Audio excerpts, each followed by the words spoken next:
Hello, आवाज़ आ रही है?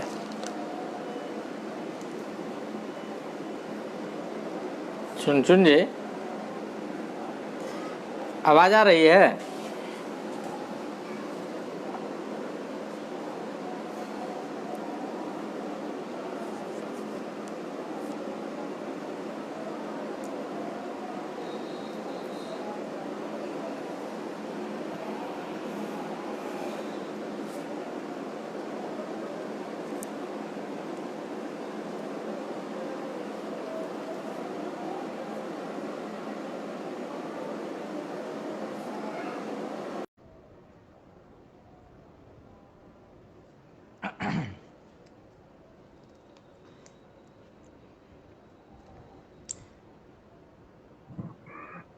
हाँ, चलिए तो ठीक है, हम लोग बात करें।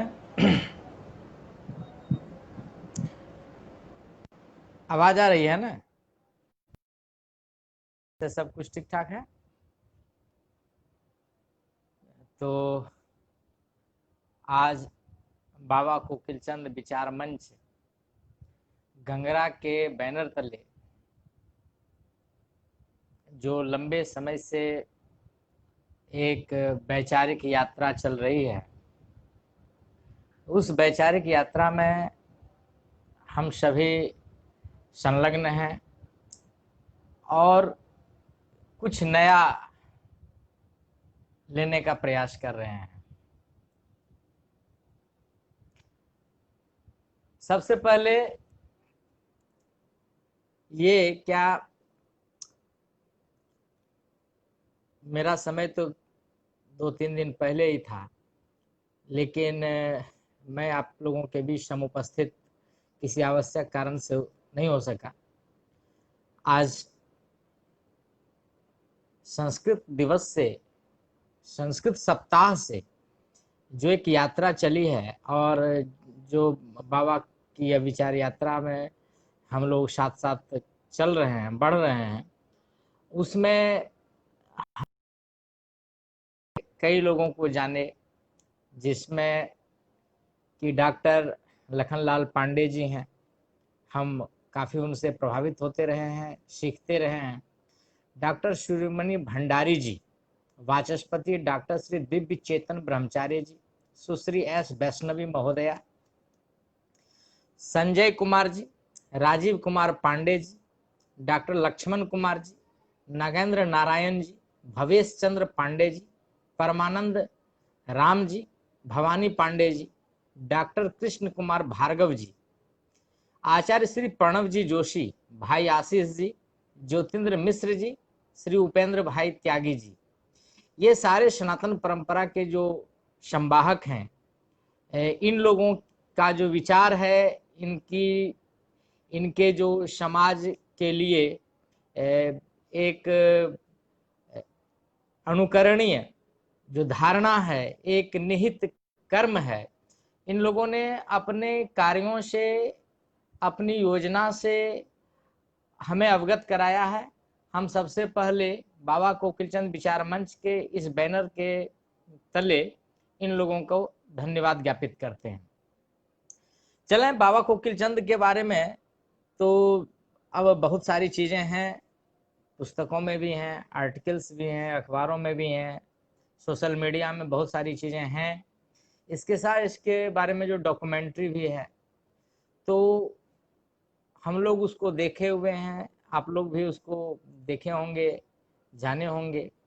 बड़ी आश्चर्य की बात है कि आज से 700 वर्ष पहले जिस यात्रा को बाबा कोकिलचंद ने शुरू की और वह आज अनवरत है, इसकी पृष्ठभूमि बड़ी जबरदस्त है। और बाबा के 3 सूत्र आते हैं। एक सूत्र उनका है शराब से दूर रहना। ये शराब से दूर रहना क्या है? हम आज का जो विषय है, बाबा कोकिलचंद त्रिसूत्र का अनुप्रयोग।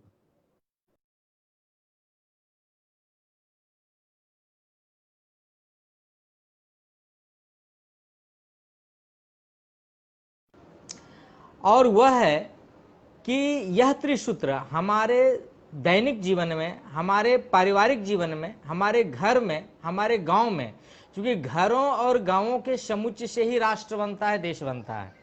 तो हम छोटे स्तर पर यदि इसको समझ सके और छोटे स्तर पर यदि हर लोग इसको इम्प्लीमेंट करना शुरू कर दिए, अनुप्रयोग में लाना शुरू कर दिए, इसका प्रयोग अपने दैनिक जीवन में इसको अपनाना शुरू कर दिए, तो हम समझते हैं कि यह जो त्रिसूत्र है उसकी प्रासंगिकता, उसकी सार्थकता इसी में है।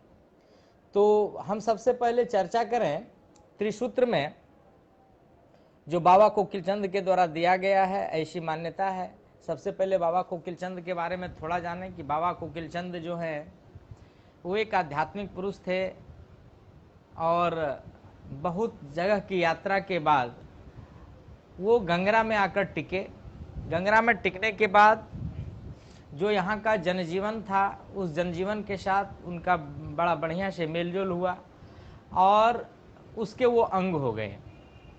फिर एक इसी कथा को आगे बढ़ाते हुए प्रसंग है कि एक बाघिन ने एक बाघ को उन्होंने परास्त किया, उसको मारा। उसके बाद एक बाघिन जब उन पर हमला किया तो वो असमंजस में पड़ गए कि बाघिन जो है स्त्री जाति की थी, तो स्त्री जाति के होने के कारण उस पर कैसे हाथ उठाया जा सकता है। तो उन्होंने यानी बाघिन के अटैक पर कुछ नहीं किया, जिसके कारण बाघिन ने उनकी हत्या कर दी और फिर वहाँ के लोगों ने उनका दाह संस्कार किया।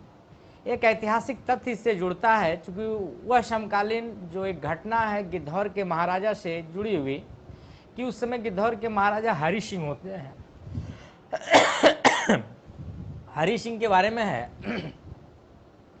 कि पारसमणि पत्थर को लेकर जहांगीर ने गिद्धौर पर दबाव बनाया। क्योंकि गिद्धौर के महाराजा के बारे में कुछ इंटरेस्टिंग बातें हैं, दो तीन बातें हैं। एक तो ये कि इनके पास पारसमणि पत्थर है और पारसमणि पत्थर ऐसा पत्थर है कि किसी भी चीज़ से वह सटा दो वो सोना बन जाता है। दूसरा कि पारसमणि पत्थर के विषय में जो गिद्धौर यानी जहांगीर को पता था, तो उनको लगता था कि गिद्धौर के राजा के पास एक अनुपम चीज़ है और वह चीज़ दरबार में होना चाहिए, जो दरबार में नहीं है, तो इसके लिए दबाव था। एक और बात थी कि गिद्धौर राजा की जो एक बड़ी मजबूत जो प्रचार था वह यह था कि वो जिस थाली में एक बार खाते हैं दोबारा नहीं खाते, और जिस कुएं में एक बार पानी पीते हैं वो दोबारा नहीं पीते। हालांकि इसका निहितार्थ कुछ और था, लेकिन वह निहितार्थ सब लोगों को पता नहीं था। तो लोग मानते थे कि वास्तव में इनके पास कुछ ऐसा चीज़ है जिसके कारण वो ऐसा कर पाते होंगे। तो एक थाली में जिस थाली में एक बार खाते हैं दोबारा नहीं खाते हैं, तात्पर्य कि वो पत्तल में खाते थे, तो पत्तल को दोबारा उपयोग तो हम कर नहीं सकते हैं। दूसरा कि वो जिस कुएं में पानी पीते थे दोबारा उस कुएं का नहीं पीते थे। मतलब किला है उसके पीछे एक नदी बहती है, उलाई नदी, तो उस उलाई नदी में वो गड्ढा खोद करके पानी निकाल करके पीते थे। तो एक बार उस गड्ढे का पानी यदि आपने प्रयोग कर लिया तो दोबारा वो प्रयोग के लायक बचता नहीं है, तो दूसरा कुआं फिर आपको खोदना पड़ता है। ये सारी बातें जो गिद्धौर राजा के बारे में थी, ये इस कदर फैली हुई थी कि बादशाह को भी ऐसा लगता था कि जरूर कोई ना कोई ऐसी बातें हैं, और फिर उन पर दबाव बनाया गया। तो जब पारसमणि पत्थर की मांग की गई तो उनके पास तो पत्थर रहे, तो लेकिन यन प्रकार उसके दबाव के कारण गिद्धौर पर आक्रमण किया गया। और उस आक्रमण के बाद जब कुछ नहीं मिला तो यह निष्कर्ष हुआ कि गिद्धौर के राजा को दरबार में आना पड़ेगा, और ऐसा आदेश दे करके बादशाह यहाँ से चले गए। बादशाह के जाने के बाद जब हरि सिंह जाने लगे तो उनको लगा कि बड़ी स्थिति गजब है, तो उन्होंने अपने भाई को राजतिलक करके और वो मुगल दरबार चले गए। और मुगल दरबार में राजा को तब तक वहाँ जहांगीर से बात हट गई और फिर शाहजहां का समय आ गया। फिर हुआ कि राजा को एक शर्त पर छोड़ा जा सकता है, और वह शर्त यह थी कि शेर से लड़ने के बाद, यानी बाघ से लड़ने के बाद यदि राजा विजयी हो जाता है, बच जाता है, तो राजा को छोड़ दिया जाएगा। और इसी प्रसंग में जब राजा को बाघ से लड़ने को दिया गया, कहा गया, तो जो यानी लोक कथाओं में जो प्रचलित है कि उस समय कोकिल चंद को राजा ने स्मरण किया था, क्योंकि कोकिल चंद बाघ से लड़ने की अद्भुत कला उनमें थी। तो उस समय वो बड़े विख्यात लड़ाका थे। तो कोकिल चंद वहाँ बाघ से लड़ने में राजा की मदद की और राजा के साथ गिद्धौर राज्य तक आए और फिर वो आगे बढ़ कर के उलाई नदी चले गए। राजा ने बुलाया भी कि चलो महल में चलो, उन्होंने कहा नहीं, हम अगले सुबह मिलते हैं। और जब वो वहाँ चले गए तो अगले दिन भी नहीं आए। तो राजा जब कोकिल चंद के गांव अर्थात आज का गंगरा, जब राजा वहाँ पहुँचे तो पता चला कि वो कोकिल चंद नाम का एक आदमी तो बहुत पहले ही दिवंगत हो चुका है, बाघ ने उसे मार दिया है। तो राजा को बड़ा आश्चर्य हुआ कि जो आदमी मेरे साथ आया वो बहुत पहले कैसे दिवंगत हो सकता है। और इस आश्चर्य का नतीजा ये हुआ कि राजा ने कोकिल चंद को ईश्वर का रूप मान करके एक सहायक के रूप में और उनकी पूजा पद्धति की शुरुआत की। गंगरा में उन्होंने एक बहुत बड़ा भूभाग दिया, सेवायत नियुक्त किए, एक पिंडी का निर्माण किया और तब से लेकर के गंगरा में आज तक बाबा कोकिल चंद की पूजा होती है। और यह पूजा जो है सिर्फ गंगरा तक सीमित नहीं है। बाबा कोकिल चंद की जो पूजा पद्धति है वो जमुई की संस्कृति बन चुकी है। ये मलयपुर है, मेरा गांव खुद का गांव है। हम लोगों के गांव में भी जब तक कोकिल चंद बाबा का ढाक नहीं लगता है तो गांव में किसी की शादी नहीं होती है। तो इस तरह से बाबा कोकिल चंद का जो पूजा पद्धति है वो जमुई की आम संस्कृति का एक हिस्सा बन गई है। तो इस रूप में हम देखते हैं। और वहाँ से जो उन्होंने त्रिसूत्र दिया, जिसको लेकर के हमारे चुनचुन जी हैं, एक मंच उन्होंने तैयार किया है बाबा कोकिल चंद विचार मंच, और इसके तहत एक आंदोलन खड़ा किया, वैचारिक आंदोलन खड़ा किया। ये बड़े काबिल और काबिल तारीफ है, इसकी जितनी भी तारीफ। और उस विचार मंच के द्वारा जो छन करके आ रहा है, आज जो प्रतिभाएं छन करके आई हैं, हम लोग भी उनसे जुड़ सके हैं, तो वो विचार मंच की देन है। और समाज से कई तरह के लोग निकल करके आए और उनके विचार मंच में जिन त्रिसूत्र को उन्होंने आधार बनाया, वह त्रिसूत्र तो आम जनजीवन का हिस्सा है। बाबा कोकिल चंद उसमें सहायक हैं, उनको आधार लेकर के वह त्रिसूत्र का प्रचार किया जा रहा है, लेकिन वह त्रिसूत्र तो हमारे दैनिक जीवन का हिस्सा है। हम यदि उस त्रिसूत्र को अपनाते हैं, हम उसको अंगीकार करते हैं, तो हमारा चरित्र निर्माण उससे है, हमारा व्यक्तित्व निर्माण उससे है। तो किसी सूत्र जो है हमारे जीवन का हिस्सा है, हमें अपनाना चाहिए। और ये जमुई की संस्कृति है, जमुई का कल्चर है, और उसमें जमुई के कल्चर में ये रचा बसा है। अतः इसको हमें स्वीकार करने में कोई गुरेज नहीं होनी चाहिए। सबसे पहले उनके त्रिसूत्र में आता है शराब से दूर रहना। शराब माने व्यसन, व्यसन वासना, वासना अर्थात विकृत भोग। शराब विकृत भोग को जन्म देता है। उस विकृत भोग से बचने के लिए शराब से परहेज जरूरी है।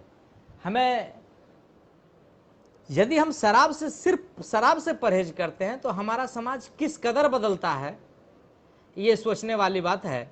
और बिहार सरकार ने शराब से दूर रहने के लिए तो बिहार में एक नया कानून भी लागू किया, और उस कानून के तहत जो सफलताएं आई हैं, हालांकि मैं ये नहीं कहता कि सरकार का जो कानून है वह पूरी तरह सफल है। अब लोग उसका गलत यूज करेंगे तो ये तो आदमी के बस की बात है, वो कुछ भी कर सकते हैं। लेकिन सरकार का जो इस संबंध में सरकार ने जो पहल किया है, उसका सकारात्मकता जो है वो हम समाज में देख रहे हैं, आज भी देख रहे हैं। हम अपने आसपास के गांवों में देखते थे कि पहले क्या था कि शराब पी करके लोग सड़क पर वो बांगते हुए जाते थे, गाली गलौज करते हुए जाते थे। कई घरों में हम लोग देखते थे कि सिर्फ शराब के कारण ही पति पत्नियों में झगड़े हुआ करते थे। लेकिन आज तो ऐसा नहीं देखने को मिल रहा है। लोग शराब चोरी छिपे पी रहे हैं, लेकिन जो बड़ी आबादी थी, जो आसानी से शराब जिनको उपलब्ध हो जाता था, आज उससे दूर हैं। तो शराब से दूर यदि आप हैं तो हम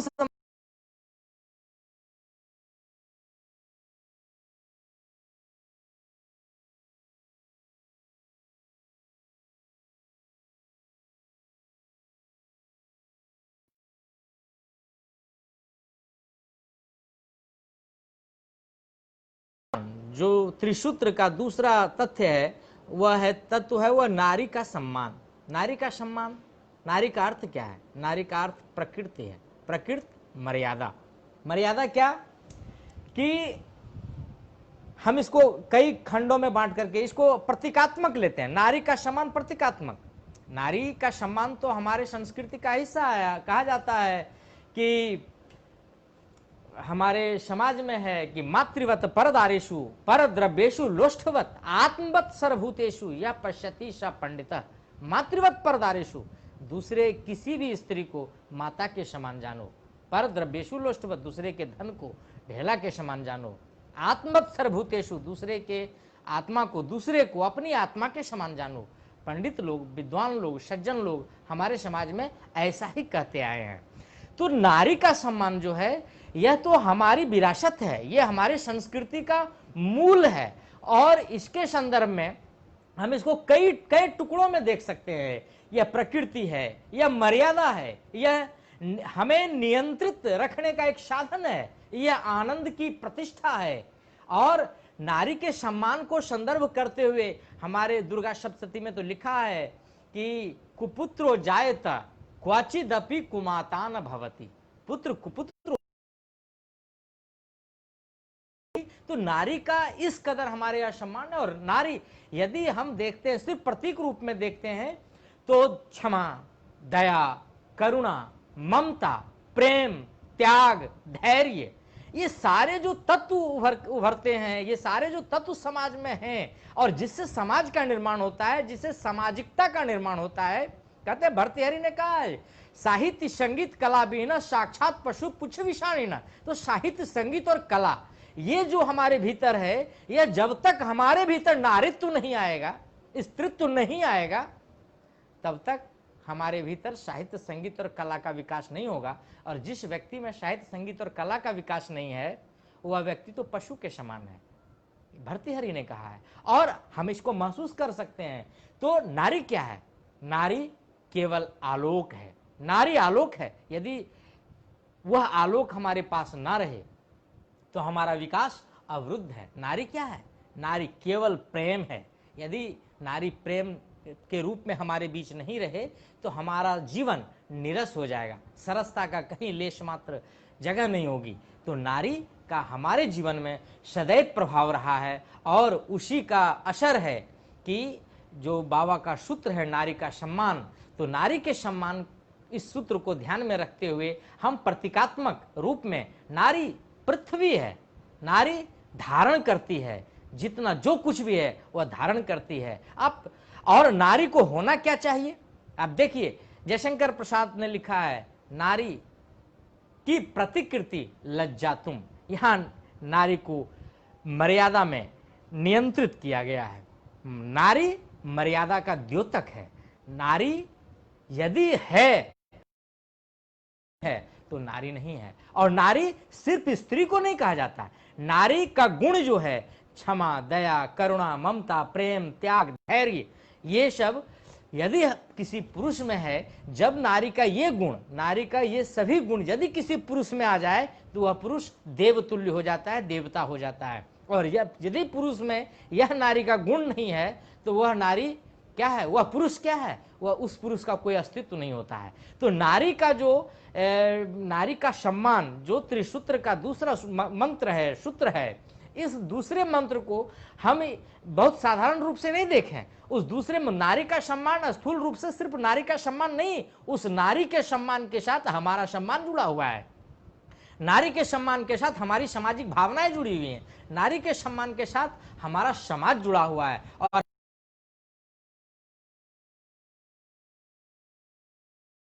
जो हमें यानी ऊपर उठाती है, ऊंचा उठाती है, वो सब नारी की उस भावना से जुड़ी हुई हैं जिस भावना से कोई व्यक्ति अपना कर उस भावना को देवतुल्य हो जाता है। तो नारी को प्रतीक रूप में हम ममता, करुणा, दया, क्षमा, त्याग, धैर्य इस रूप में ग्रहण करें। और तीसरा जो बाबा का सूत्र है, अन्न की रक्षा। तो अन्न की रक्षा के संदर्भ में कोई बात ही नहीं रह जाती है। अन्न क्या है? अन्न जीवन है, अन्न प्राण है। अन्न नहीं है तो हमारा अस्तित्व कहाँ है? अन्न से ही हमारा अस्तित्व है। अन्न को बचाना है, अन्न को बर्बाद नहीं होने देना है, अन्न से लोगों को जोड़ना है। अन्न ऊर्जा का स्रोत है, इसलिए अन्न की जो रक्षा है यह तो हम जब मिला करके मोटे तौर पर देखते हैं, त्रिसूत्र में जो 3 मंत्र आए हैं, शराब से दूर रहना, नारी का सम्मान करना, अन्न की रक्षा करना, ये तीनों सूत्र हमारे जीवन की आवश्यकताएं हैं और इन्हीं तीनों सूत्र से हमारा परिवार गतिमान है, हमारा घर घर बनता है। और यदि यह तीनों सूत्र नहीं है तो मेरा घर घर नहीं है। तो हमें इन तीनों सूत्र को बाबा का तीनों सूत्र के रूप में भी स्वीकार कर सकते हैं। और यदि हम बाबा किसी कारणवश, बहुत सारे लोग हैं जो अध्यात्म या धर्म से अरुचि है, संस्कृति से अरुचि है, उनको लगता है कि ये यदि हम इसको स्वीकार कर रहे हैं तो किसी खास धर्म को हम बढ़ावा दे रहे हैं और हमको धर्म से दूर रहना है, तो भाई आप बेशक धर्म से दूर रहिए, लेकिन ये जो सूत्र हैं तीनों, ये धार्मिक हमारे जीवन के मूल मंत्र हैं। और अपने जीवन के मूल मंत्र इन सूत्रों को हमें जरूर स्वीकार करना चाहिए, हमें जरूर अंगीकार करना चाहिए। और इस दृष्टिकोण से हम अब देखते हैं कि मेरा घर मेरा गांव, मेरा घर क्या था। हम थोड़ा करें कि क्या था, आज से ज्यादा दिन नहीं, आज से 25-30 साल पीछे लौटते हैं। क्या था मेरा घर, आज मेरा घर कैसा है। मेरा घर होता था, घर में आंगन हुआ करता था, बाहर दरवाजे पर जो बंगला होता था वहाँ चौकी होता था, उस चौकी पर घर के बुजुर्ग का वो आसन होता था, गांव के लोग वहाँ आते थे। और उस आसन पर क्या होता था, उस आसन पर हमें सामाजिक आदर्श की शिक्षा दी जाती थी। जो आज सरकार मोरल एजुकेशन यानी के पढ़ाने की बात कर रही है, नैतिक शिक्षा।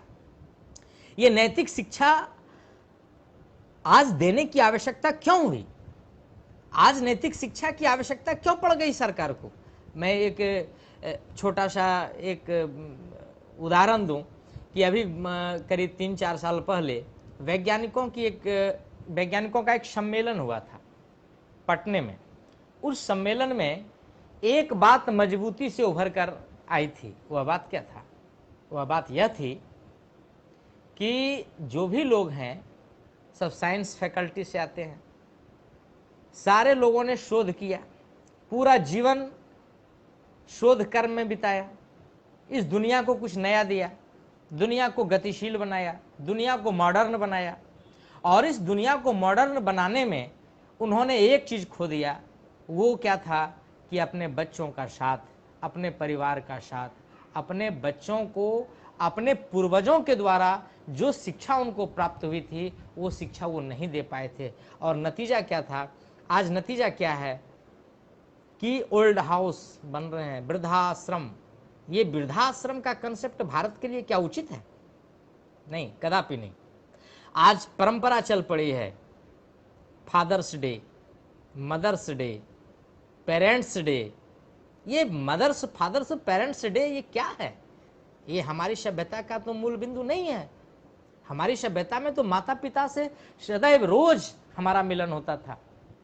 हम रोज उन्हें कह कि प्रात काल उठ के रघुनाथा, मात पिता गुरु नावही माथा। हमारी परंपरा ये है, हम सुबह उठते थे तो माता पिता और गुरु को प्रणाम करते थे उठने के साथ ही। आज क्या है, खत्म हो गया। क्या है, ओल्ड हाउस हो गया, वृद्धाश्रम हो गया। हमारे माता पिता आज वृद्धाश्रम में रहते हैं, और जब वो वृद्धाश्रम में रहते हैं तो जिस संस्कृति से यह बात हमारी संस्कृति में आई है, उस संस्कृति के लोगों ने एक दिन साल में तय कर दिया कि कम से कम इस दिन पिता से मिल लें, माँ से मिल लें, इकट्ठे दोनों से मिल लें।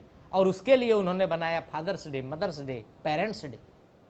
और आज उसका चलन चल पड़ा, आज हम भी उसको मानने लगे, मनाने लगे। खैर, मानने और मनाने में हमारा यानी पूर्वाग्रह नहीं है, बिल्कुल नई संस्कृतियों की बहुत सारी चीजें हैं जिसे स्वीकार करना चाहिए। लेकिन हम उस दलदल में पहुंच करके ऐसा ना कर लें कि हम खुद दलदल में पहुंच जाएं, और पहुंच गए हैं। आज हमारे समाज में क्या हो रहा है, हमारे समाज में ग्राम स्तर पर, गांव के स्तर पर वृद्धाश्रम का कंसेप्ट बन रहा है। कई लोग आगे आ रहे हैं और वृद्धाश्रम के लिए जमीन दान दे रहे हैं। वृद्धाश्रम के लिए पैसा दान दे रहे हैं, वृद्धाश्रम बनाया जा रहा है, वो बुजुर्गों को रखा जा रहा है। क्या हमारे बुजुर्ग जिन्होंने मुझे संस्कार दिया, राम का यह देश, कृष्ण का यह देश, जिस संस्कार से हम पल्लवित हुए, पुष्पित हुए, आज हम क्या कर रहे हैं? आज मेरे साथ क्या हो रहा है? हम अपने ही माता पिता को वृद्धाश्रम में पहुंचा रहे हैं, हम उनकी सेवा से स्वयं को अलग करना चाह रहे हैं। ये कहीं सही नहीं है। और यदि यह सही नहीं है, इसका मतलब है कि कहीं ना कहीं संस्कृति में लोचा आया है। और यदि वो ऐसा है तो बाबा कोकिल चंद भी आज प्रासंगिक हैं और उनका त्रिसूत्र भी आज प्रासंगिक है।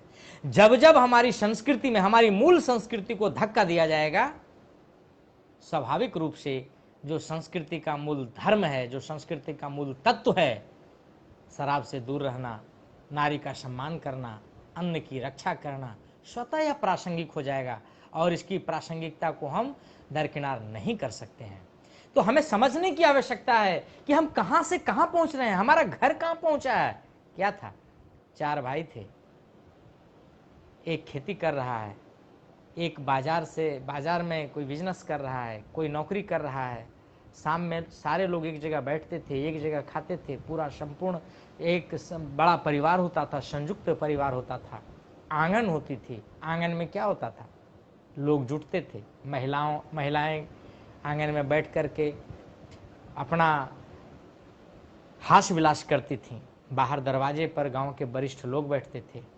गांव के चौकी पर, गांव का चौकी, याद रखिए, गांव के चौकी पर जो गांव के वरिष्ठ होते थे वो प्रवचन करते थे। रामायण की कथाएं होती थीं, महाभारत की कथाएं होती थीं, सुंदर सुंदर प्रसंग गढ़े जाते थे, पंचतंत्र की कथाएं होती थीं। और उन सुंदर सुंदर प्रसंगों से हमारे जीवन को आह्लादित करने वाला, हमारे जीवन को ऊंचा उठाने वाला, हमारे जीवन को ऊपर ले जाने वाला बहुत सारे तत्व निकल करके, उभर करके आते थे। आज क्या हो रहा है? आज का लोप है या नहीं? आज इसका अभाव समाज में हुआ या नहीं? और यदि आज इसका अभाव है तो आज बाबा कोकिल चंद प्रासंगिक हैं और आज उनका त्रिसूत्र भी प्रासंगिक है। सुबह आज एक सबसे बुरी चीज है कि हम लोगों को याद है 8 से 9 बजे तक सो जाते थे पढ़ के। सुबह 4 बजे बंगले पर लालटेन जलता था, सारे लोग उठते थे, पिताजी बोलते थे बोल बोल करके पढ़ो। आज किस परिवार में बोल बोल करके पढ़ने की रिवाज है, स्थिति है? आज जो पिता हैं, जो माँ हैं, वही 7 बजे 8 बजे तक सोई रहती हैं। बच्चों से कैसे भरोसा किया जाए कि वो 4 बजे सुबह उठ करके पढ़ें? हम लोगों ने तो उस बचपन में याद है कि जो उस बचपन में सुबह 4 बजे उठ करके आज जो याद किया, आज तक कंठस्थ है। तो हमें इस ओर ध्यान देने की आवश्यकता है कि आलस्यं हिंग मनुष्याणाम शरीरस्थो महान रिपुः नास्तुद्यम समो बंधु कृत्वा यं नावशिद्धि। आलस्य जो है मनुष्य का सबसे बड़ा दुश्मन है। हम इसको यदि स्वीकार नहीं करते हैं, हम इसको यदि अपने अंदर नहीं समाहित करते हैं, तो फिर ये तो स्थिति बहुत बुरी वाली है। तो हम ये देख रहे हैं। दूसरा, गांव, मेरा गांव कैसा था, आज का गांव कैसा है? आज का परिवार तो खत्म हो गया। 4 भाई हैं, इंतजार करते थे, सारे लोग बुजुर्ग हो जाते थे। अभी भी हमारे समाज में कई ऐसे घर हैं जिस घर का बंटवारा नहीं हुआ है। लेकिन आज की स्थिति क्या है? 4 भाई हैं, उम्र अधिक नहीं है और पता चला कि चारों भाई अलग अलग हैं, जमीनें बंट गई हैं, माँ और बाप भी बंट गए हैं। कोई 2 महीना रख रहा है, कोई 3 महीना रख रहा है, कोई रात को रखता है, कोई दिन को रखता है। हम कहाँ, हम किस संस्कृति की बात कर रहे हैं? आप जिसका नकल करते हैं, आप समझिए कि आप जिसका नकल कर रहे हैं उसकी मूल संस्कृति नहीं है। अमेरिका का जन्म कब हुआ? आज से 500 वर्ष पहले। और 500 वर्ष पहले जो उसका जन्म हुआ वो कैसे हुआ? विभिन्न देशों से लोग वहां गए, स्थापित हुए और एक संस्कृति का विकास हुआ। इसीलिए उनकी जो संस्कृति है वो बुद्धि आधारित है। हमारी संस्कृति तो बुद्धि आधारित नहीं है, भावना आधारित है। हमारी संस्कृति तो सनातन है। हमारी संस्कृति में तो एक परंपरा है, लगातार कंटिन्यूसली वो बढ़ करके प्रौढ़ और बहुत ऊंचाई पर पहुंची है। हमने क्या किया, हम उस चकाचौंध में झांक कर, उसको अपना कर नहीं, उस चकाचौंध की ओर झांक कर अपनी संस्कृति को त्याग रहे हैं। सामान्य सी बात है, एक अंग्रेज यदि आपके यहाँ आता है गंगरा और 5 वर्ष यहाँ रहता है, 10 वर्ष रहता है, और फिर वह गंगरा में कुछ लिखना चाहता है कि धौरिया में या हिंदी में, तो वह लिखेगा, लेकिन वह कभी सूर नहीं हो सकता, कभी तुलसी नहीं हो सकता, कभी मीरा नहीं हो सकता, कभी रसखान नहीं हो सकता। और हम उसकी संस्कृति में पहुंचकर 10-20 बरस रहकर कुछ भी लिख लें तो हम मिल्टन नहीं हो सकते, हम शेक्सपियर नहीं हो सकते। जो चीजें संस्कृति से उत्पन्न होती हैं वो आसानी से नहीं सीखी जा सकती। हमारे रोम रोम में जो संस्कृति से धीरे धीरे धीरे धीरे प्रवेश कर पहुंचा है, हम कैसे उसको कहीं से उठा करके और उसे अपने जीवन का साथी बना लेंगे? नहीं हो सकता।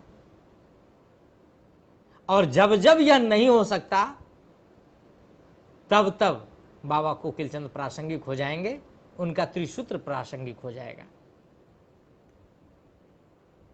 हमारा गांव कहाँ गया? गांव में बगीचे होते थे, गांव में तालाब होता था, गांव में मैदान होता था। गांव के बच्चे तालाब में तैराकी सीखते थे, मैदान में खेलते थे, बगीचे में खेलते भी थे और विभिन्न फलों का आनंद भी लेते थे। गांव में आहर हुआ करता था, पोखर हुआ करता था। इस आंधी ने हमें क्या किया, हमें क्या सिखाया? हमने आहर को काट करके खेत बना लिया, हमने पोखर को संकुचित कर दिया, हमने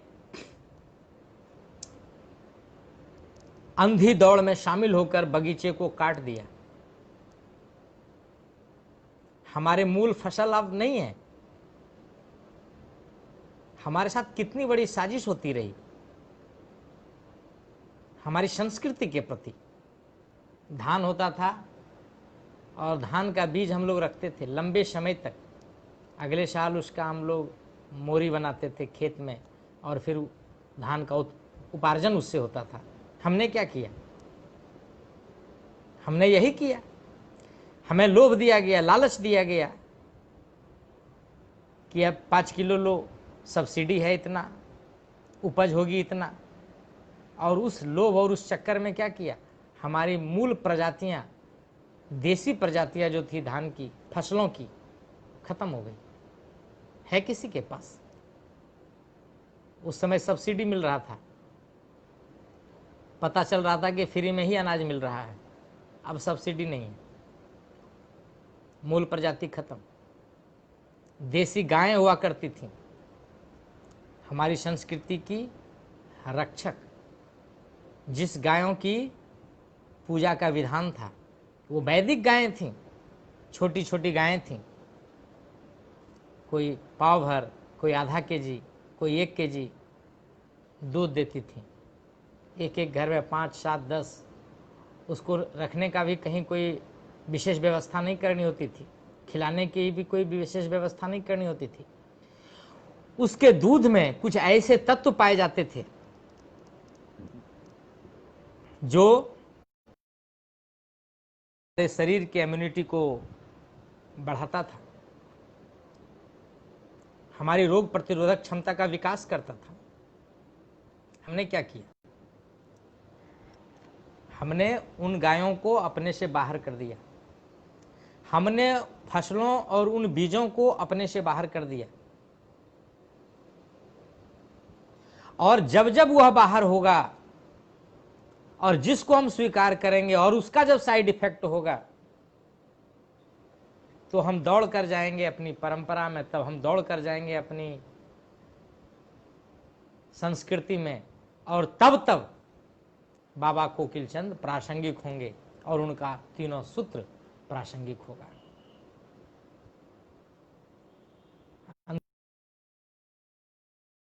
बचपन जिया है, बचपन।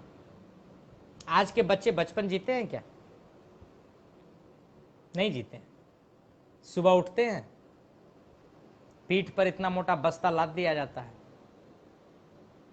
पूरी सब्जी बना करके उसको लंच पैक करके दे दिया जाता है, वह जाता है विद्यालय और दोपहर में आता है, खाता है, फिर एक ट्यूशन पढ़ाने वाले सर आ जाते हैं, फिर वह ट्यूशन पढ़ता है और उसके ट्यूशन खत्म होने के बाद फिर वह होमवर्क बनाता है, रात हो जाती है, सो जाता है और फिर वह दिनचर्या शुरू हो जाती है, अगले दिन फिर वही होना है।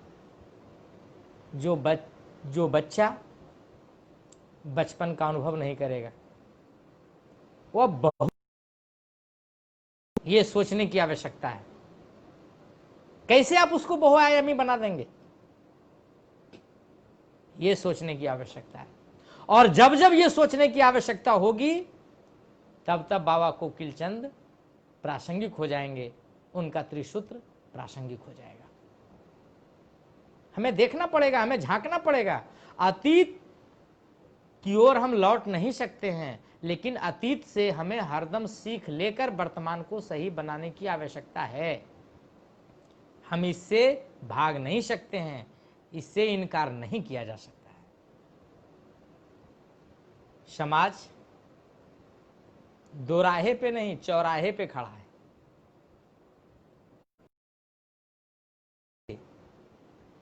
पुनः गृह प्रवेश कराने की आवश्यकता आज है, और यदि यह कार्य सुगमता पूर्वक हम नहीं कर पाते हैं, तो हम अपनी संस्कृति से दूर होते चले जाएंगे। और जब जो अपनी संस्कृति से दूर हो जाएगा, फिर उसका क्या अस्तित्व है, देगा क्या वो? हम दूर नहीं हुए क्या? जब देश के बड़े अभिनेता के घर के बच्चे अपने पिता और अपने घर के नाम का निहितार्थ नहीं समझते हैं, तो आप क्या कहेंगे? आपकी संस्कृति सुरक्षित है? जिस आदमी का नाम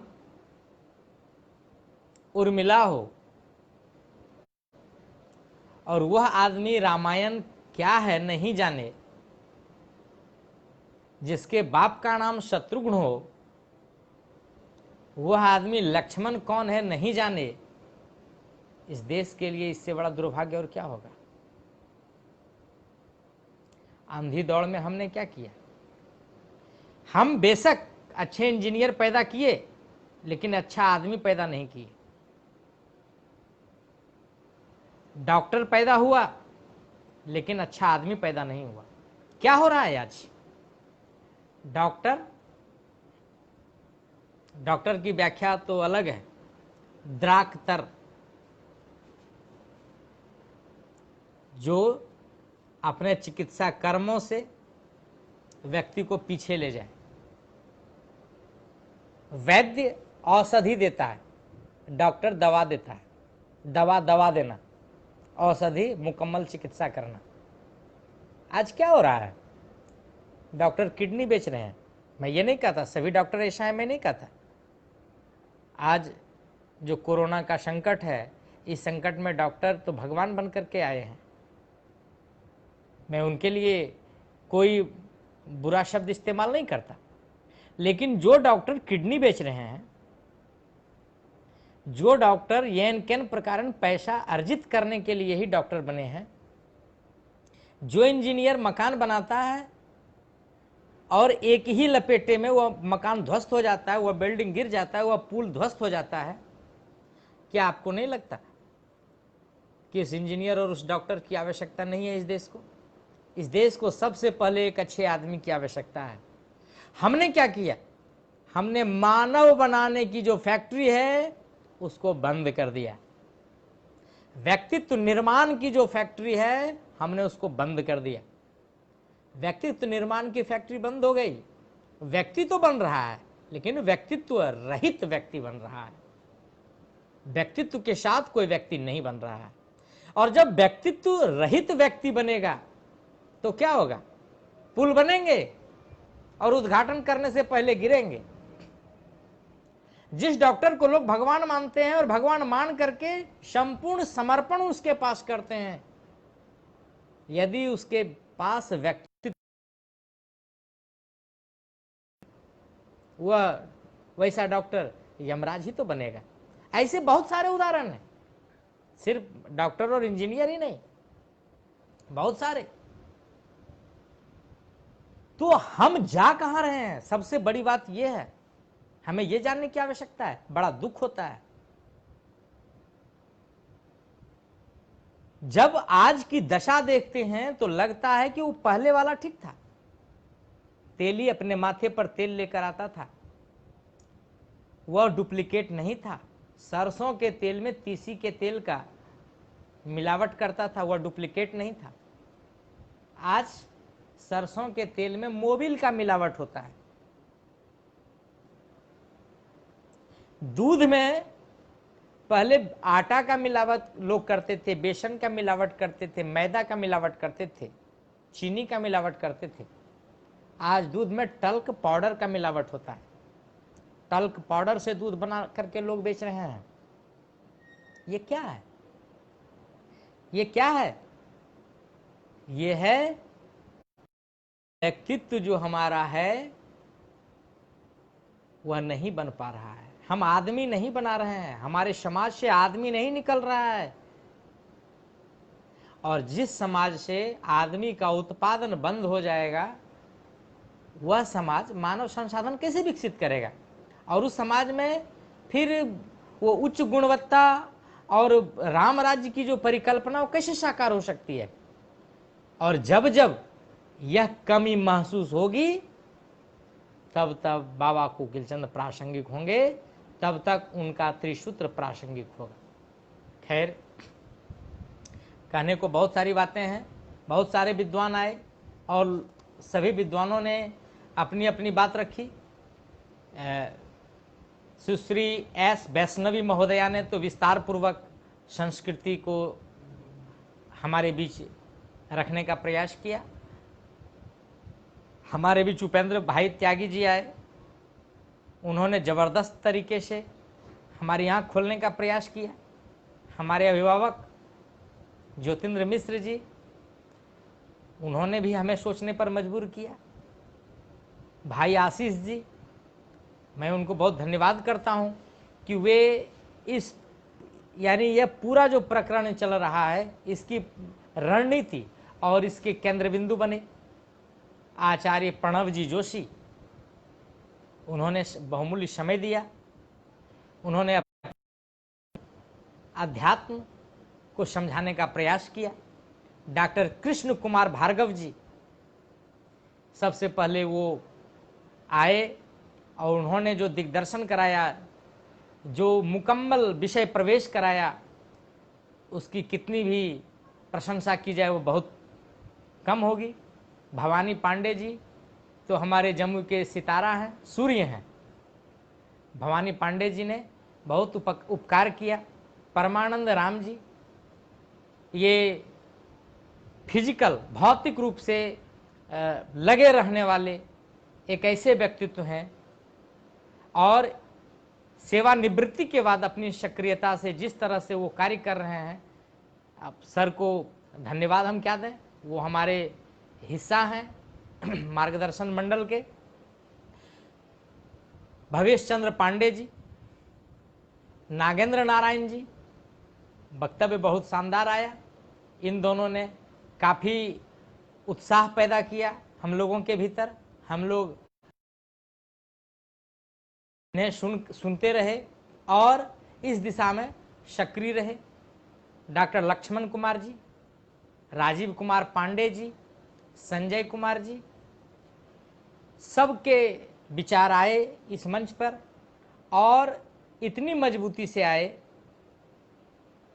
कि बहुत सारी चीज़ें हैं जो जेहन में नहीं थीं, सोचने पर मजबूर हम लोग हुए और बहुत लाभान्वित हुए।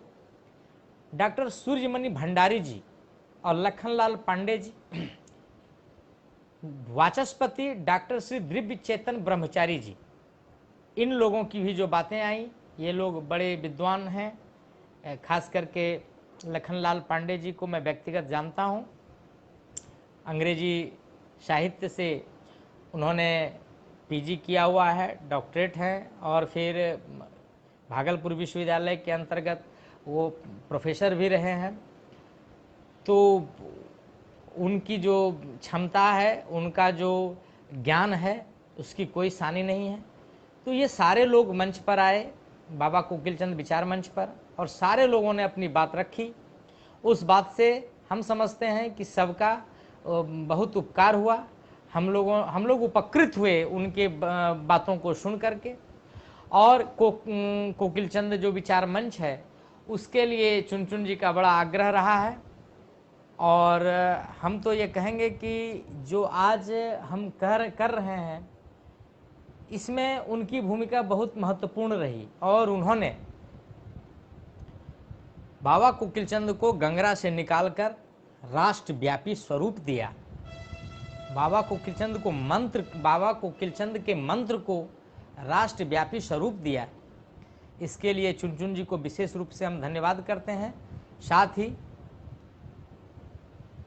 हम यह कहेंगे कि क्षणशः कंसश्चैव विद्यामर्थं च चिन्तयेत्, क्षण त्यागे कुतो विद्या, कन त्यागे कुतो धनम। हमको इस दिशा में बूंद बूंद आगे बढ़ने का प्रयास करना चाहिए और इसी प्रयास से कुछ नया होगा। यथा बीज तथा निष्पत्ति, जैसा बीज होगा उसी को। तो हम लोग जो एक महात्म्य का, जो एक विचार क्रांति की हवा चली है, जो एक विचार क्रांति की शुरुआत हुई है, हम इस मंच से जुड़े रहने वाले इस मंच के लोगों से सादर निवेदन करेंगे कि नैतिक, वैचारिक, आर्थिक, भौतिक जैसा भी सहयोग हो, इस मंच को किया जाए और कोकिल चंद धाम गंगरा को धार्मिक न्यास बोर्ड, जो बिहार धार्मिक न्यास बोर्ड है, उससे संबद्ध कराने का प्रयास किया जाए और एक पर्यटन स्थल के रूप में इसे विकसित करने का प्रयास किया जाए। इसके लिए जो भी आवश्यक कदम है उसे उठाया जाए और अंजाम तक पहुंचाया जाए। इस मंच में जो भी लोग आज शामिल हुए, जिन लोगों ने मुझे सुना, हम उनका बहुत आभार ग्रहण करते हैं। बहुत बहुत धन्यवाद। चुनचुन जी, आपको भी धन्यवाद। सारे लोगों को धन्यवाद। संदीप सर देख रहे हैं, संदीप सर को धन्यवाद। फिर और भी लोग हैं हमारे साथ जुड़े हुए, आशीष जी को भी धन्यवाद। ज्योतिंद्र सर हैं, उनको भी धन्यवाद। और भी जो लोग हैं जिनको जान रहे हैं, व्यक्तिगत रूप से पहचान रहे हैं, और जिनको ना पहचान रहे हैं, भविष्य में जरूर उनसे मेरा परिचय होगा। सभी लोगों को बहुत बहुत धन्यवाद। फिर हम लोग कभी मिलते हैं और बहुत सारी बातें होंगी। जो संक्षिप्त उद्बोधन हो सका, जो मैं कह सका, और जो त्रुटियां हुई उसके लिए आप लोगों से क्षमा याचना है, और जो अच्छाइयाँ हैं उसको ज़रूर आप लोग स्वीकार करेंगे। तो ठीक है, हम लोग फिर मिलते हैं। धन्यवाद।